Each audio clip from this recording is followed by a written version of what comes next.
नमस्कार। मैं हूं आज देहरादून में।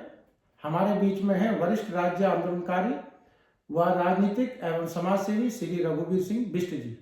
रघुवीर सिंह बिष्ट जी उत्तराखंड की राजनीति में बहुत सीनियर है और साथ में उनकी बड़ी गहरी पकड़ है उत्तराखंड की राजनीति में भी और शिक्षा के क्षेत्र में भी और समाज की सेवा में भी उनकी काफ़ी गहरी पकड़ है। श्री बिष्ट जी, ये जो उत्तराखंड का विधान सत्र अभी संपन्न हुआ, इसमें जो बजट सत्र था, तो ये जो बजट है ये उत्तराखंड वासियों के लिए कितना लाभदायक है, कितना ये फायदेमंद है, कितना प्रभावशाली है और क्या इसमें खामियां हैं? आपको कैसा लगा ये बजट? इसके बारे में आपका क्या कहना है? धन्यवाद जल्दी जी। सबसे पहले तो मैं रैवार पहाड़ का इस बात के लिए आभार प्रकट करता हूँ, इस महत्वपूर्ण विषय पर आपने चर्चा की। जैसा कि बजट सत्र हर राज्यवासियों के लिए एक बहुत महत्वपूर्ण सत्र होता है। एक वर्ष में विधानसभा में 3 सत्र होते हैं, एक बजट सत्र, दूसरा ग्रीष्मकालीन सत्र और तीसरा शीतकालीन सत्र। तो प्रत्येक राज्यवासी बजट सत्र का बेसब्री से इंतजार करते हैं, क्योंकि बजट सत्र जो है पूरे वर्ष का बजट रखा जाता है। लोग ये उम्मीद करते हैं कि हमें इसमें क्या रियायत मिल रही है। लोग ये उम्मीद भी करते हैं कि इस बजट में राज्य के लिए कौन कौन सी नई योजनाएं हैं, किन योजनाओं पे काम होगा। और साथ ही साथ बजट सत्र से पहले राज्य की आर्थिक सर्वेक्षण रिपोर्ट रखी जाती है। और जिस प्रकार से आपने बताया कि ये बजट सत्र पर आपकी क्या टिप्पणी है, तो ये जो उत्तराखंड का जो बजट सत्र है ये हंगामेदार रहा और निश्चित रूप से जिन आकांक्षाओं के साथ लोग उम्मीद कर रहे थे इस बजट पर, वो आकांक्षाएं कहीं नहीं दिखाई दी। और उसका पहला कारण तो ये है कि बजट सत्र में जो है पहली बार कैग रिपोर्ट भी रखी गई थी, जिस कैग रिपोर्ट में ये बताया गया था कि 650 करोड़ रुपए का श्रम कल्याणकार बोर्ड में घपला हुआ था। साइकिलें, राशन किट, फर्जी तरीके से अनियमितता उसमें बरती गई थी। 650 करोड़ रुपए का घोटाला उजागर होता, उस पर चर्चा होनी थी, वो चर्चा नहीं हुई। वन विभाग में कैंपा प्रोजेक्ट के नाम पे जिस प्रकार से लैपटॉप और अन्य चीज़ें खरीदी गई, उसके बारे में कोई चर्चा नहीं हुई। और साथ ही साथ जो ये बजट सत्र में जिस प्रकार से ये हंगामेदार हुआ, जो पहाड़ की अस्मिता के साथ खिलवाड़ हुआ, और जब एक विधायक ने पहाड़ की अस्मिता को लेकर के मुद्दा उठाया था, तो जो हमारी विधानसभा स्पीकर हैं, जो जिनको ये जिम्मेदारी दी गई कि वो सत्र को सही तरीके से संचालित करें, जिस प्रकार से पहाड़ की अस्मिता के प्रश्न पर बद्रीनाथ के विधायक लखपत बुटोला को उन्होंने डांटा डपटा, अगर वही डांट डपटती उस समय जब संसदीय कार्य मंत्री प्रेमचंद अग्रवाल ने पहाड़ के स्वाभिमान को ललकारा था और पहाड़ियों को गाली दी थी और ये कहा था कि ये, मैं वो शब्द नहीं कहना चाहता कि ये राज्य जो है डैश डैश डैश पहाड़ियों के लिए बना है। अगर विधानसभा स्पीकर उसी समय स्वाभिमानी उत्तराखंड की स्वाभिमान की रक्षा करती तो निश्चित रूप से ये बजट सत्र उनकी तारीफ करता। लेकिन अफसोस इस बात का रहा कि ये घटनाक्रम हुआ। और संसदीय कार्य मंत्री, हमेशा संसदीय कार्य मंत्री उसको बनाया जाता है जिसका आचार, जिसका व्यवहार, जिसका चरित्र अनुकूल हो, उत्तम हो और जो विरोधी विपक्षी दलों के विधायकों के साथ सामंजस्य स्थापित हो। लेकिन दुर्भाग्य इस प्रदेश का ये रहा कि जो संसदीय कार्य मंत्री है वही जो है उदंड, वही अहंकारी और वही जो है अव्यवहारिक व्यक्ति बना। दूसरा, जो बजट सत्र का जहाँ तक जो बिल पास हुए बिना चर्चा के पास हो, चाहे यूसीसी हो और चाहे भू कानून का संशोधन वाला बिल था, किसी ने उस पर चर्चा नहीं की, बिना चर्चा के ये पास हो गया। तो ये इस बजट सत्र को इसकी सफलता के लिए नहीं जाना जाएगा जी। तो आपने कहा है कि ये जो बजट सत्र है ये जो है सफल नहीं रहा क्योंकि व्यवधान भी उत्पन्न हुआ है और साथ में जो है जो भ्रष्टाचार की जो बात आप बता रहे हैं, बिल्कुल श्रमिक विभाग में घोटाला हुआ, इस प्रकार का लैपटॉप से लेकर आईफोन, तो उसकी कोई चर्चा नहीं हुई। मतलब जो मुद्दे हैं वो गौण हो गौण हो गए। अब जो जनता की जो गाड़ी कमाई का जो पैसा था वो कहीं ना कहीं भ्रष्टाचार की बिल्कुल भेंट चढ़ा है। यदि उस उसको पर लेकर चर्चा होनी थी, जो कैग रिपोर्ट पे है वो चर्चा होनी चाहिए थी। निश्चित रूप से ये पता लगना चाहते हैं जो जनता की गाड़ी कमाई किस प्रकार से भ्रष्ट नेता और नौकरशाहों ने किस प्रकार से उस 650 करोड़ रुपए का भ्रष्टाचार है। छोटा मोटा भ्रष्टाचार नहीं है, लेकिन उस पर सदन में कोई चर्चा नहीं हुई। जिस कैग रिपोर्ट ने मनमोहन सिंह की सरकार हिला दी थी, उसी कैग रिपोर्ट ने श्रम कल्याणकार बोर्ड में घोटाला उजागर किया था, उस वन विभाग के कैंपा प्रोजेक्ट में घोटाला उजागर किया था। लेकिन अफसोस इस बात का है कि जो धामी सरकार, जीरो टॉलरेंस की सरकार कहती है, उसने उस कैग रिपोर्ट पर विधानसभा में कोई चर्चा नहीं की।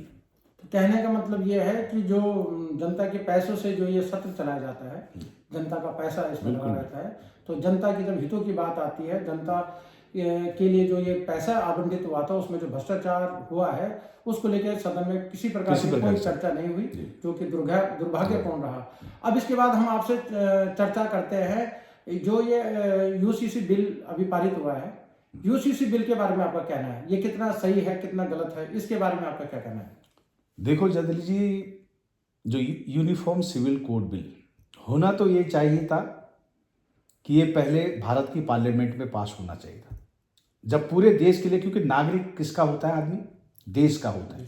तो समान नागरिक संहिता का बिल अगर कहीं पास होना था तो सबसे पहले भारत की संसद में पास होना था, और फिर वो सभी राज्यों के लिए होता। यहां तो उल्टी गंगा बह रही, माने उत्तराखंड अपना यूसीसी अलग बनाएगा, गुजरात अपना यूसीसी अलग बनाएगा, यूपी अपना बनाएगा, फिर दूसरा तीसरा इस तरह से बनाएंगे, तो फिर यूनिफॉर्म सिविल कोड तो सिविल कोड कहाँ रहा। और सबसे बड़ी बात, जिस यूसीसी बिल पर पीठ थपथपाई जा रही है वो यूसीसी है ही नहीं, यूनिफॉर्म सिविल कोड कहाँ है। जब वो उत्तराखंड के जो अनुसूचित जनजाति वर्ग पर जो है वो लागू नहीं होगा तो वो यूसीसी नहीं रहा, क्योंकि समान नागरिक संहिता मतलब एक सभी नागरिकों के लिए कानून बनाना। तो इसमें तो जो है शेड्यूल ट्राइब को उसके अंडर में रखा ही नहीं, तो ये यूसीसी है ही नहीं। दूसरा जो है, सरकार कह रही है कि ये महिलाओं की सुरक्षा के लिए, संरक्षण के लिए ये बिल का होना बहुत आवश्यक था। जदली मैं आपको बताना चाहता हूं कि इसकी पृष्ठभूमि यूसीसी, इसकी मांग जो है आज़ादी के बाद जब अंतरिम सरकार थी उस समय भी हुई थी। पहली जो अंतरिम सरकार की कैबिनेट थी उसमें जो है कानून मंत्री थे डॉक्टर बी.आर. अम्बेडकर, प्रधानमंत्री थे पंडित जवाहरलाल नेहरू, और उस समय जनसंघ के तरफ से जो है श्यामा प्रसाद मुखर्जी भी थे। उस समय बात उठी थी कि यूसीसी लागू होनी चाहिए, और इसका पुरजोर समर्थन जो है पंडित जवाहरलाल नेहरू और डॉक्टर बी.आर. अम्बेडकर ने किया था। बी.आर. अम्बेडकर जी ने तो जब पहली जो अंतरिम सरकार थी 1949 में ये बिल कैबिनेट में रखा था, लेकिन उसमें दो पंथ, एक तो हिंदू महासभा और दूसरा मुस्लिम लीग, इन्होंने इस बिल का घोर विरोध किया, और इन्होंने कहा कि भाई धार्मिक मामलों में सरकार को हस्तक्षेप नहीं करना है। और इस वजह से जो डॉक्टर बी.आर. अम्बेडकर है उन्होंने नेहरू कैबिनेट की अंतरिम सरकार से कानून मंत्री के रूप में इस्तीफा दे दिया था कि अगर ये बिल पास नहीं होता और इस बिल पे सहमति नहीं बनती तो मैं इस्तीफा देता हूं। उसके बाद जो है जवाहरलाल नेहरू जी ने अपने मंत्रिमंडल के सदस्यों को समझाया, उन्होंने कहा कि जो पहली निर्वाचित सरकार बनेगी वो उससे हम मैंडेट लेके आएंगे और फिर उसके बाद इस बिल को पास किया जाएगा। बहुत से लोगों को ये लगता है कि यूनिफॉर्म सिविल कोड ये अलग अलग है, वो यूनिफॉर्म का मतलब एक देश में एक कानून नहीं है, जबकि क्या है कि जो अपराध, अगर किसी ने बलात्कार किया है, किसी ने हत्या की है, किसी ने डकैती डाली है, उसके पूरे भारतवर्ष में एक ही कानून है, चाहे हिंदू हो, चाहे मुसलमान हो, चाहे सिख हो, चाहे ईसाई हो। ये केवल जो यूसीसी है इसको समझने की आवश्यकता है। ये यूसीसी केवल और केवल किसके लिए, विवाह से संबंधित, तलाक से संबंधित, संपत्ति से संबंधित, उत्तरदायित्व से संबंधित, गोद लेना, ये इसके अंतर्गत आता है। इसमें हिंदुओं के लिए अलग था, मुसलमानों के लिए अलग। हिंदू का जो हिंदू कोड बिल के अनुसार चलता था, मुसलमानों का मुस्लिम पर्सनल लॉ बोर्ड के अनुसार। तो जब 1952 में पहले आम चुनाव हुए, पंडित जवाहरलाल नेहरू फिर प्रधानमंत्री बने, तो उन्होंने कहा कि भाई जनता ने हमें मैंडेट दिया है कि हम पूरे देश में यूसीसी लागू करें। तो उस समय मुस्लिम लीग ने फिर विरोध किया, लेकिन जवाहरलाल नेहरू जी ने भारी दबाव के बाद हिंदू के लिए हिंदू कोड बिल लागू कर दिया था। और हिंदू कोड बिल लागू होने से जो हिंदू की जो महिलाएं थी उनके हित सुरक्षित हो गए। और आज उस बिल के पास होने से आपने देखा होगा कि जो हिंदू महिलाएं हैं उनमें पढ़ाई से लेकर के, रोजगार से लेकर, आर्थिक स्थिरता से लेकर के उनमें बहुत विकास हुआ। और क्योंकि उस समय मुस्लिम लीग ने और जो मुसलमानों के एक बड़े समाज ने कहा कि हम इसको मानेंगे नहीं, तो उनको जो है छोड़ दिया गया। और इसलिए जो है मुसलमानों की औरतों ने जो है तरक्की नहीं की। एक बात ये फैलाई जा रही कि उत्तराखंड में यूसीसी का विरोध हो रहा है। उत्तराखंड में यूसीसी का विरोध कोई नहीं कर रहा है। उत्तराखंड में यूसीसी का केवल एक पॉइंट पे विरोध है, वो विरोध है लिव इन रिलेशन वाला। हमारी हिंदू धर्म की संस्कृति क्या है? विवाह को जो है 7 जन्मों का माना गया, 7 जन्मों का बंधन माना गया। और इस यूसीसी में क्या है कि आप अगर वयस्क हैं तो कपल हैं, आप अपनी सहमति से बिना शादी के एक साथ रह सकते हैं। तो ये तो हिंदू धर्म संस्कृति का भी जो है अपमान है, उस सनातन धर्म का अपमान है जहां शादी को पवित्र बंधन माना गया, जहां शादी को 7 जन्मों का बंधन माना गया। आप तो उनको खुले छूट दे रहे हो। और उसके बाद उसको कहा कि रजिस्ट्रेशन देने के बाद वो स्वाभाविक रूप से उत्तराखंड का रेजिडेंट बन जाता है। बन जाता है कि नहीं बन?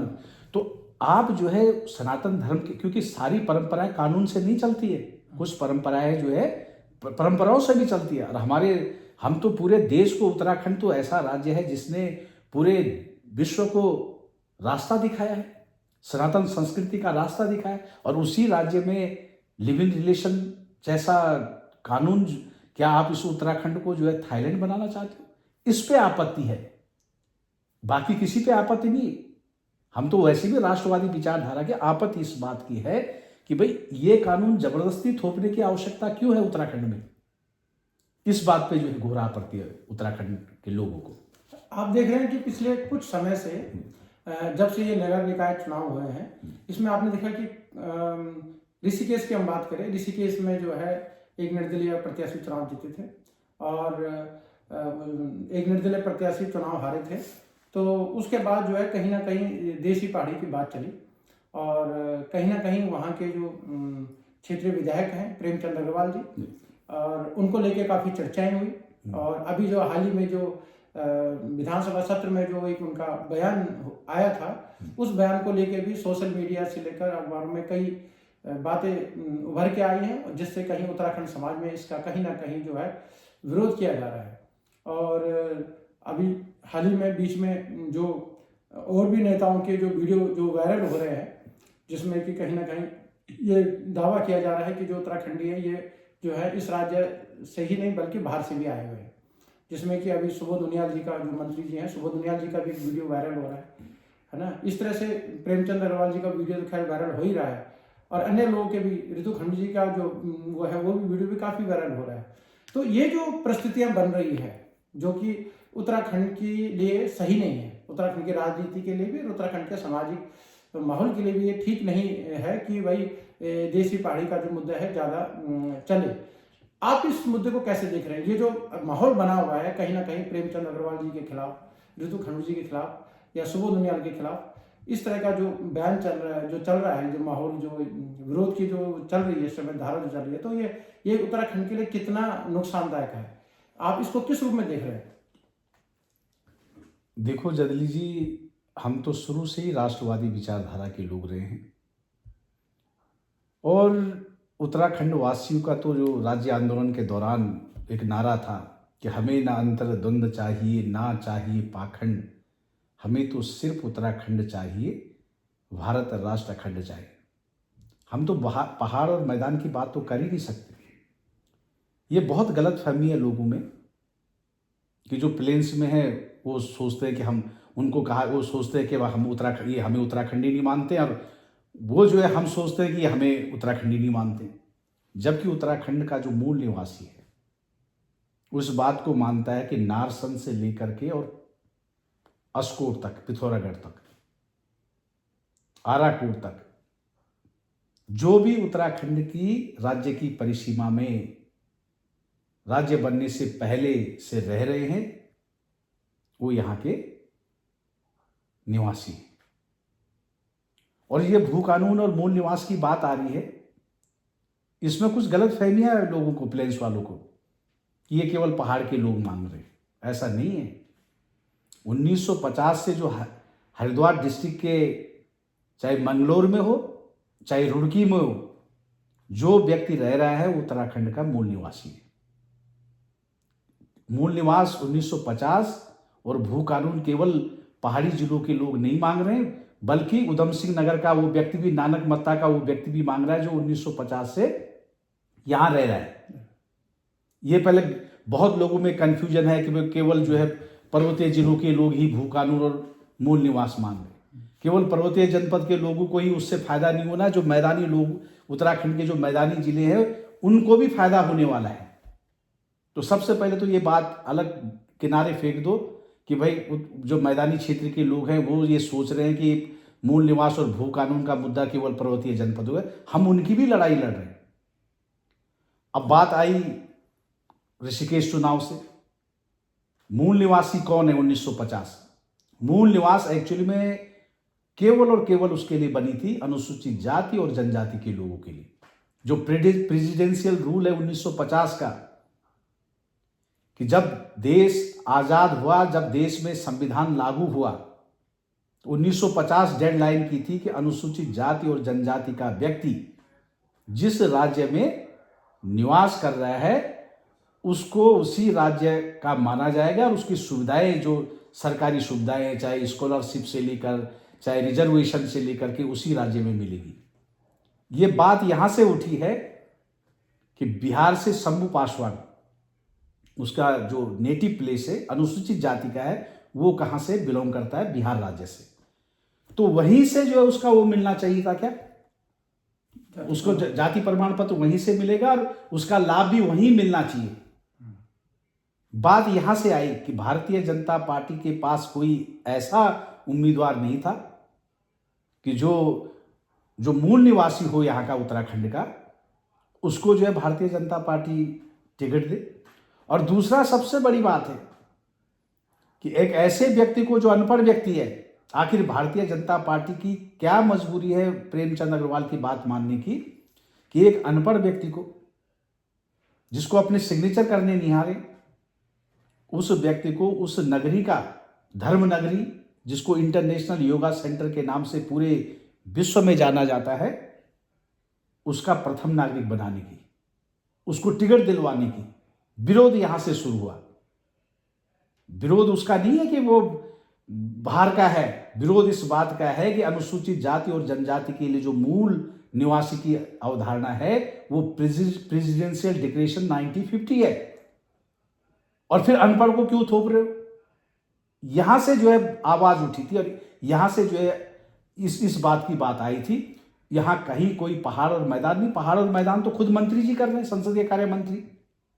उनको किसी ने कहा कि तुम बाहर के हो? किसी ने नहीं कहा। उन्होंने खुद सदन में आकर के बोला कि मुझे इसलिए टारगेट किया जा रहा है कि मैं अग्रवाल हूं। तो पहाड़ मैदान की बात कौन कर रहा है? और फिर उसके बाद संसदीय कार्य मंत्री को एक व्यवहारिक व्यक्ति होना चाहिए, सभ्य व्यक्ति होना चाहिए। उसके बाद वो खुलेआम गाली दे रहा है कि ये डॉज ये राज्य पहाड़ियों के लिए थोड़ा ना बना है। जबकि पहाड़, जब उत्तराखंड राज्य की अवधारणा क्या थी, बेसिकली मूल रूप से पहाड़ी राज्य की थी और अपने पहचान के लिए बनी थी। आप बिहार को बिहारी कहेंगे ना, आप जो गुजरात राज्य के निवासियों को गुजराती कहेंगे, आप पंजाब राज्य के निवासियों को पंजाबी कहोगे। तो अगर उत्तराखंड राज्य के निवासी को कोई पहाड़ी कह रहा है तो उसमें जो है क्या, आपको क्या आपत्ति होनी चाहिए? क्योंकि राज्य की अवधारणा जो है पहाड़ी राज्य के अनुसार बनी थी। तो पहाड़ मैदान की बात तो ये खुद कर रहे। और जिस प्रकार से मैं बयान पढ़ रहा था माननीय विधानसभा स्पीकर जी का, तो वो कह रहे थे कि मैं तो खांटी पहाड़ी हूं, अपने परिवार की दुहाई दे रही थी। निश्चित रूप से उनके परिवार का उत्तराखंड के विकास में बनाने में बहुत बड़ा योगदान है, उसको नकारा नहीं जा सकता।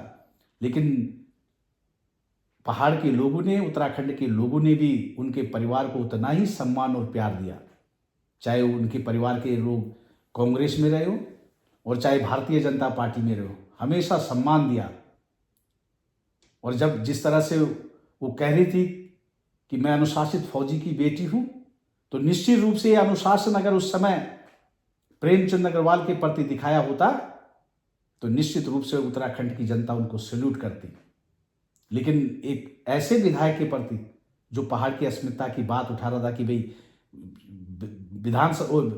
विधानसभा के अंदर संसदीय कार्य मंत्री माफी मांगे, उसको जो है जिस तरह से डांटा डपटा, वो बहुत ही अशोभनीय था। और बार बार विधानसभा स्पीकर अपनी पद की गरिमा की दुहाई दे रहे हैं, तो पूरा उत्तराखंड जानता है कि पद की गरिमा उन्होंने कब कब गिराई। ये पूरे 25 साल के उत्तराखंड बनने के इतिहास में पहली बार उत्तराखंड की जनता ने देखा कि एक विधानसभा अध्यक्ष किसी पार्टी की सदस्यता अभियान चला रही हो। उस समय उनको विधानसभा पद की गरिमा याद नहीं आई। एक विधानसभा अध्यक्ष जब लोकसभा के चुनाव के दौरान पार्टी उम्मीदवार के लिए प्रचार कर रही हो, पार्टी की रैली में शामिल हो रही हो, नगर निगम के चुनाव में अपने पार्टी पार्षदों के चुनाव प्रचार कर रही हो, मेयर का चुनाव प्रचार कर रहे हो, उस समय उनको अपने विधानसभा अध्यक्ष पद की गरिमा याद नहीं आई।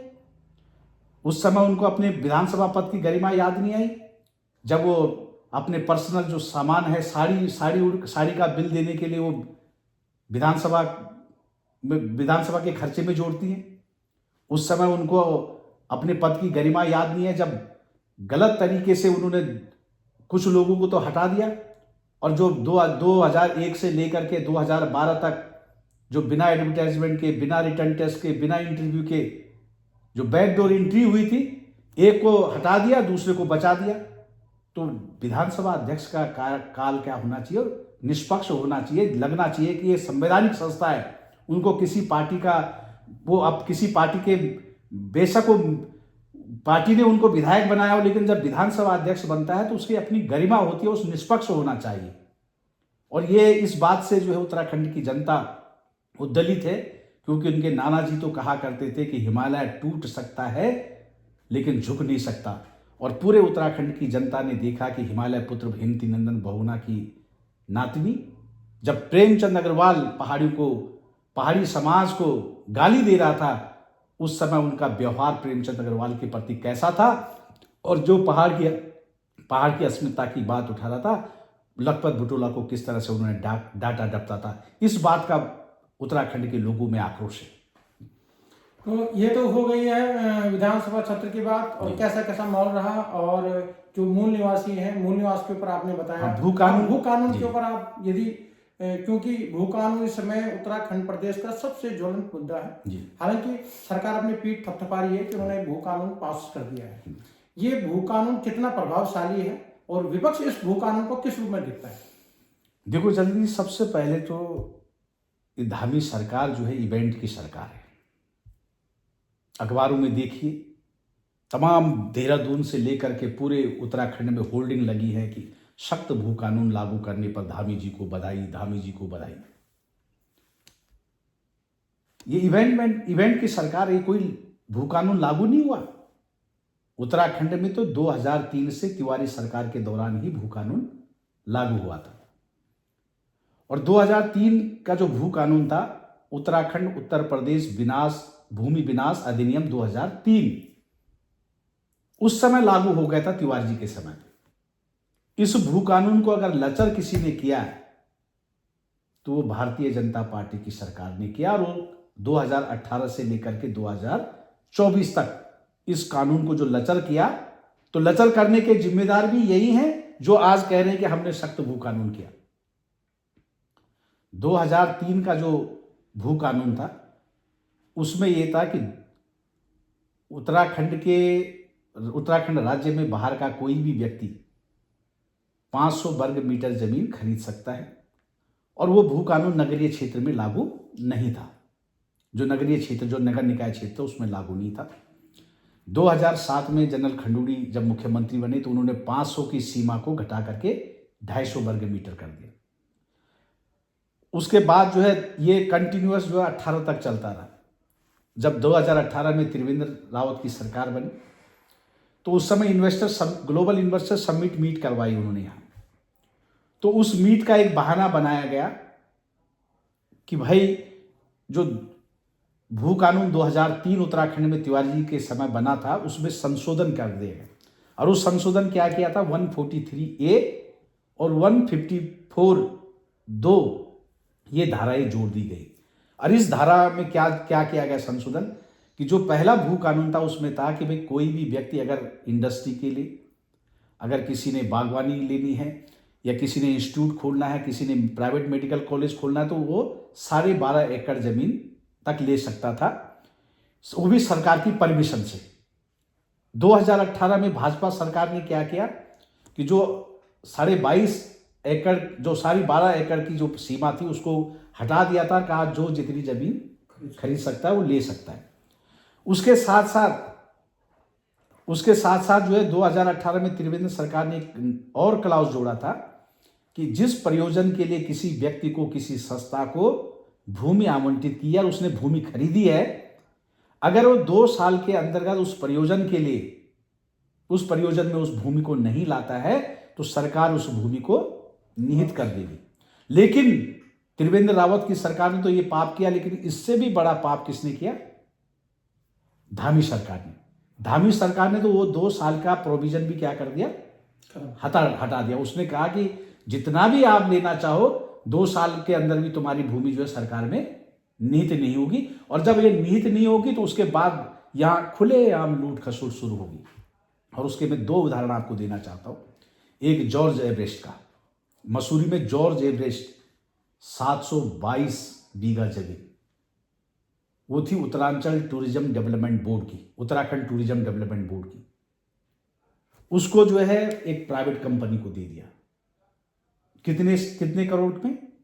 1 करोड़ 15 साल के लिए लीज पे, 1 करोड़ मैंने प्रति वर्ष 1 करोड़ 15 साल की लीज पे, यानी कि 15 करोड़ में। और उसकी जो है मार्केट वैल्यू इस समय कितनी है? 2700 करोड़ रुपए।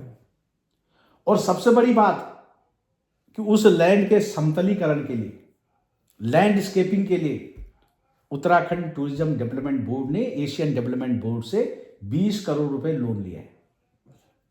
यानी कि सरकार का 20 करोड़ रुपए लोन और 2700 करोड़ रुपए उसकी क्या है, मार्केट वैल्यू है। और उसको जो है 1 करोड़ लीज पे 15 साल के लिए सरकार ने प्राइवेट कंपनी को दी है।